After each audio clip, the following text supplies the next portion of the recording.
கிங்காங்கோட பொண்ணு கல்யாணம் எப்ப தெரியுமா? ஜெயிலர் 2 நடிகர குடும்பத்தோட போய் கூப்பிட்டிருக்காரே.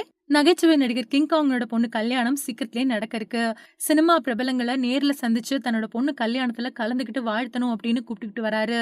பெங்களூருவுக்கு போய் நடிகர் சிவராஜ்குமாருக்கு கல்யாண அழைப்பிதழ் வச்சிருக்கக்கூடிய போட்டோஸ் இப்போ வெளியாகி இருக்கு. 1971 வருஷம் ஆகஸ்ட் 18ஆம் தேதி பிறந்த சங்கர் ஏழுமலை தான் சினிமாவில் கிங்காங் அப்படிங்கிற புனைப்பெயரோட பல படங்கள்ல நடிச்சிருக்காரு.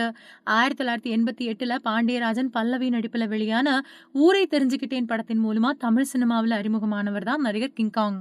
வரக்கூடிய ஜூலை 10ஆம் தேதி சென்னையில கோலாகலமா தன்னோட பொண்ணு கல்யாணத்தை நடத்த திட்டம் போட்டிருக்காரு கிங்காங். இவரோட முதல் பொண்ணு கல்லூரி படிப்பை முடிச்சிருக்காங்க. அவங்களுக்கு தான் இப்போ கல்யாணம் பண்ண இருக்காரு.